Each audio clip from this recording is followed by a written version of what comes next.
सफर भाग 2। एक ऐसा तांत्रिक जो उस नरपिशाच से भी ज्यादा शक्तिशाली हो, कहाँ मिलेगा? यही सोच रहा था अनुज। अनुज इसी उधेड़ बुन में अपने घर आ गया। वहां उसके पिता रामपाल जी ने कहा, अनुज मैं चाहता हूँ तू कल शहर वापस चला जा। मैंने सुना है कि तू अपने दोस्त की मौत का बदला उस नरपिशाच से लेना चाहता है। इस सब चक्कर में मत पड़ और शहर चला जा। पिताजी आप बात को समझे, ये सब मैं अपने दोस्त के लिए नहीं कर रहा हूँ, बल्कि इस गांव को नरपिशाच के चंगुल से मुक्त कराने के लिए कर रहा हूँ। अनुज ने अपने पिता को समझाते हुए कहा। रामपाल जी ने गुस्से से उसे डांटा, मैं तुझे जो कुछ कह रहा हूँ बस वही कर, कल अगर तुझे कुछ हो गया तो हम क्या करेंगे? आज तक उस तांत्रिक से कोई नहीं जीत पाया, न जीते जी न उसके मरने के बाद। अनुज बहुत डर गया था, वह अपने पिता के गुस्से को जानता था। अनुज बोला, पिताजी मैं शहर चला जाऊंगा, लेकिन किसी को तो आगे बढ़ना पड़ेगा। आप गांव वालों से कहिए मेरा साथ दें। अगर सब मिलकर इस समस्या से निकलने की कोशिश करेंगे तो हम बच पाएंगे, नहीं तो एक न एक दिन पूरा गांव उसका शिकार बन जाएगा। रामपाल जी बोले, ठीक है कोशिश कर लेते हैं, मैं गांव वालों से बात करूंगा, लेकिन तू कुछ भी अकेले मत करना। अनुज मान गया। अगले दिन गांव में पंचायत रखी गई। उसमें फैसला हुआ कि गांव के 4 आदमी दूसरे गांव जाकर तांत्रिक ढूंढेंगे। उनके साथ अनुज भी जाएगा। अगले दिन अनुज अपने साथ गांव के 4 लोगों को लेकर सुबह ही निकल गया। वे सब दूसरे गांव गए, कई तांत्रिकों से मिले, लेकिन सभी ने मना कर दिया, क्योंकि वो सब उस तांत्रिक और उसकी शक्तियों के बारे में जानते थे। इस सब में शाम होने लगी थी। तभी एक गांव वाले ने कहा, हमें वापस गांव चलना चाहिए, अगर अंधेरा हो गया तो वह नरपिशाच हमें नहीं छोड़ेगा। उसे सब पता होगा कि हम क्या कर रहे हैं। सबने उसकी बात का समर्थन किया और गांव की ओर चल दिए। गांव तक पहुंचने से पहले ही अंधेरा होने लगा। ये देखकर सभी डर गए। अनुज ने चारों को रोका और कहा, भाइयों अंधेरे में जाना ठीक नहीं।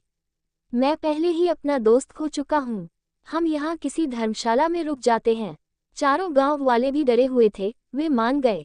सभी वापस मुड़ गए, लेकिन तभी उन्हें किसी के रोने की आवाज सुनाई दी।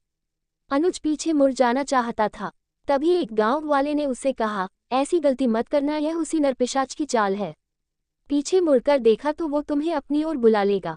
अनुज सावधान हो गया और वापस चलने लगा। तभी उसके कानों में आवाज पड़ी, रुक जा दोस्त, इतने साल की दोस्ती अब दोस्त को अकेला छोड़कर जा रहा है। ये नरपिशाच मुझे रोज मारता है, मुझे बचा ले।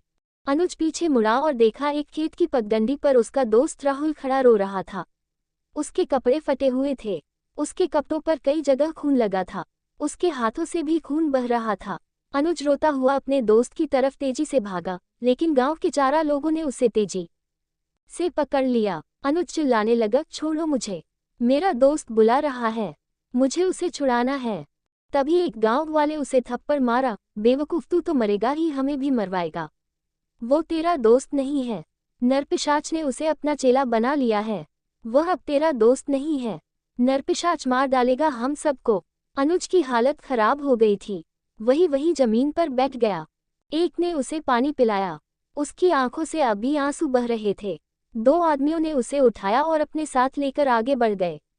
5 अब एक धर्मशाला में रुक गए थे और सुबह होने का इंतजार कर रहे थे।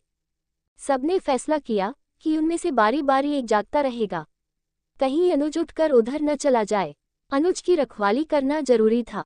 अनुज गहरी नींद में सो रहा था। तभी उसने सपने में देखा कि वह नरपिशाच राहुल को मार रहा है, अपने नखून उसके शरीर में गड़ा कर उसका खून पी रहा है। राहुल अनुज अनुज पुकार रहा था। अचानक अनुज की आंख खुली, वह दरवाजे की ओर भागा। एक आदमी ने सबको शोर मचाकर जगा दिया, फिर चारों ने अनुज को पकड़ लिया। तभी ऊपर सीढ़ियों से गेरुए कपड़े पहने एक साधु बाबा नीचे आए। उन्होंने अनुज के ऊपर गंगाजल के छींटे मारे। अनुज शांत हो गया, वह अब बेहोश सा होने लगा था। 2 आदमी उसे पकड़कर कमरे के अंदर ले गए। साधु बाबा के पूछने पर बाकी दोनों आदमियों ने सारी बात बता दी। उन्होंने कहा, इसे कल साथ में लेकर मेरे आश्रम में आना। सुबह जब अनुज की आंख खुली तो चारों आदमी उसे लेकर साधु बाबा के आश्रम में पहुंच गए। अनुज से बाबा ने अकेले में बात की और उसे गांव जाने के लिए कहा। बाबा से मिलकर अनुज और चारों आदमी गांव पहुंच गए। वहां जाकर अनुज ने मुखिया से कहा, मुखिया जी साधु बाबा गांव में आएंगे और यहां हवन पूजन करके उस तांत्रिक को मुक्ति दिलाएंगे। साथ उन्होंने कहा आज तक जितने भी लोग उसका शिकार हुए हैं वे उन्हें भी मुक्ति दिलाएंगे। मुखिया जी बहुत खुश हुए। वे बोले, अगर ऐसा हो जाए तो हमारे गांव का कल्याण हो जाएगा। बेटा तुमने बहुत अच्छा काम किया है, अपनी जान पर खेलकर इस गांव को बचाने की कोशिश की है। 2 दिन बाद साधु बाबा गांव पहुंचे। उनके साथ उनके कुछ शिष्य भी थे। उन्होंने गांव में हवन करना शुरू किया। उन्होंने उस दरवाजे को खोलने के लिए कहा। दरवाजा खोल दिया गया। तभी दरवाजे से बहुत भयानक आवाजें आने लगी। रात का समय था। बहुत तेजी से एक साया उस दरवाजे पर आया। उसके मुंह से भयानक आवाजें निकल रही थीं। साधु बाबा ने उसे मंत्रों से बांधकर हवन कुंड के पास बुलाया।